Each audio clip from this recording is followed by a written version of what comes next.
Donc là on arrive à la multiplication des rationnels. Le rationnel en fait, euh,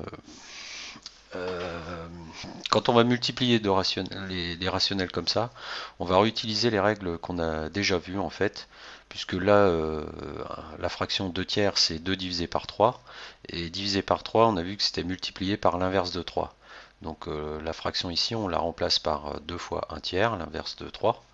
Et ensuite, on garde le multiplié. Et 5 quarts, on va remplacer par 5 fois l'inverse de 4. 5 fois un quart. Ensuite, là, qu'est-ce qu'on a? On a 3 multiplications avec des parenthèses. Alors, comme on sait que la multiplication est associative, ça veut dire qu'on peut se débarrasser complètement des parenthèses, on peut les oublier, elles ne servent à rien en fait. Et ensuite, ce qu'on va faire, c'est qu'on va utiliser la commutativité de cette multiplication-là, et on va permuter le 5 et le 1 tiers. C'est-à-dire que là, on va permuter ces deux valeurs. Donc on a le 5 qui se retrouve ici à la place du tiers, et le tiers qui se retrouve ici à la place du 5. Donc on se retrouve avec 2 fois 5 fois 1 tiers fois 1 quart. 2 fois 5 on calcule tout de suite, ça nous fait 10. Et 1 tiers fois 1 quart, en fait, c'est comme si là on a 10 fois 1 tiers et fois 1 quart. Donc 10 divisé par 3 et ensuite divisé par 4.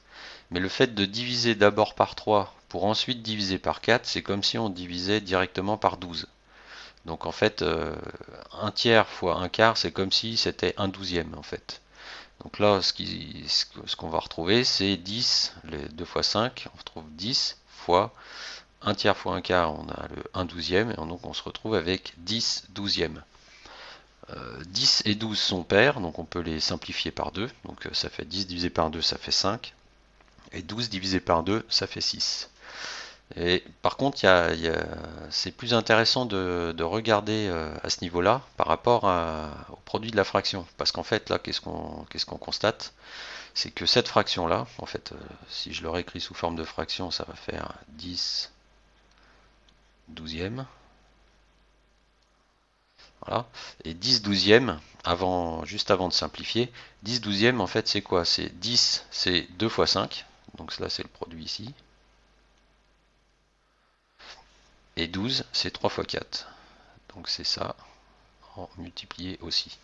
Donc en fait, quand on multiplie deux fractions, c'est encore plus simple qu'une addition et une soustraction.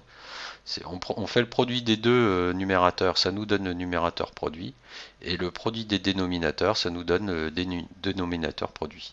Donc en fait, là, si on prend sans faire tous ces calculs, quand on connaît la règle, on dit bon bah c'est 2 fois 5, 10 divisé par 3 fois 4, 12. Donc c'est 10 douzièmes. Et là, il ne reste plus qu'à simplifier la fraction quand c'est possible. Là, c'est possible, on peut diviser par 2 en haut et en bas, ça nous donne 5 sixièmes.